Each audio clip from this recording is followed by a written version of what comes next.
Hello, my name is John and I will be presenting the experimental research paper for FRI. The lab I chose is Lab 6, Environmental Integrity Index Lab. A part that I decided to focus from that research is the nitrate value and the canopy count of the creek. I'll be presenting two creeks, Waller Creek AC and Waller Creek TJ, where I collected the data. I will also present results from observational survey and pH of each creek. The topic I chose to focus on is the relationship between the nitrate value and the canopy data collection. As we learned in the lecture, nitrate helps plants to grow more than the plants that grew with the water with less nitrate. The canopy data count shows how much light can be observed from the creek. If there are more trees and plants that blocks the sunlight, there will be more dark canopy count. The basic observational survey had 6 categories, which were clarity of water, litter, flow volume, odor, percent algae covered, and surface appearance. Each of these categories had 20 points and the group rated the creek out of a total of 100 points. The cleaner and clearer the creek was, it got higher points. I used the V2000 to figure out the nitrate value in the water. I collected the sample water from the creek in a small plastic beaker and used a vacuum vial and broke the tip of it to put the sample water into that glass vial. Then I measured the nitrate value by putting in the glass vial to the zeroed out V2000. I used a blank vial to zero out the V2000. For canopy measurement, I used a densiometer to count the bright squares and the dark squares. This data collecting process was done in 3 parts of the creek: top, middle, and the bottom. The person would do this 4 times in one spot. For each spot, the person will space north, south, east, and west and count how many squares are dark or light.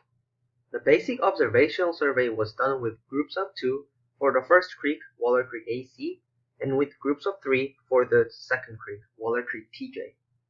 In order to not have a biased result and reduce human error, we looked around each creek looking for litter and specific indicators for each category. After discussing, we determined the score for each element. In order to determine pH, I used YSI probe. I connected the wire to the probe, changing the tip of the probe from cylinder of water to protector and put it into the water. After a few moments, it gets used to the creek water. I will record the pH reading from the probe. When doing this, I was careful not to touch or hit the bottom of the creek with the probe sensor, since it might malfunction or break. Here are the results of the collected data from each creek. Comparing the data collected from each creek shows that pH and overall score for basic observational survey is roughly the same, and both of them have a very small difference between them. The overall score of basic observational survey and the pH of the creek is there in order to show that the environment of each creek is similar to one another. This is shown to prove that only nitrate was the possible variable that could have affected the plant's growth. As you can see in the table, the ratio of light versus dark square from the densiometer is greater in Waller Creek AC than the Waller Creek TJ, especially at the top part of the creek. The Waller Creek AC has more dark squares than light squares. The nitrate value of the Waller Creek AC is also higher than the Waller Creek TJ. There is a big difference of approximately 0.6 of nitrate contained in the water. The Waller Creek AC has higher nitrate and higher ratio of light and dark squares. Higher nitrate means it is likely for plants and algae to thrive more than usual. Therefore, the plants will be bigger with more leaves, resulting in more dark squares in the ratio. Therefore, I can say that higher nitrate value resulted in more dark canopy in the creek. What this means is that trees and plants have blocked the sunlight. Since taller trees and more leaves are required to block out the sunlight, I can say that nitrate in the water made the trees grow more and blocked the sunlight. Therefore, higher nitrate value will result in more dark squares in the densiometer than light squares. The higher the nitrate, the darker the creek is, and the darker creek means there is higher density of plants in the area that can make shades and creek darker. Overall score for basic observational survey was done by several people, so it was a little more reliable than densiometer data collection. pH and nitrate was done by V2000 and YSI, so it is reliable. However, there are some errors in the process of collecting data. The whole experiment of canopy count has lots of errors. It is not specific nor accurate.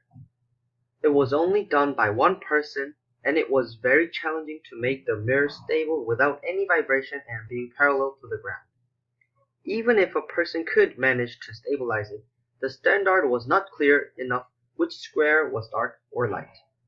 Therefore, the result canopy count is not reliable. This should be done with a tripod next time in order to stabilize it if possible. Another factor that makes the result and analysis unreliable is the sample size. I only had data collections from 2 watersheds, which is not enough. The sample size is too small. I need more than 2 datasets in order to make my results and analysis reliable. Also, the data collecting was done on different days and times for each watershed. This might have affected the results of collected data. In the future experiments, I would organize different groups so I can collect data from different watersheds at the same time. With more accurate and reliable results from the future experiment, people can identify which plants are thriving more than the other species of plants in the same area. Then, specifying which plants grows the best in which condition can be helpful for the future farming system and technology.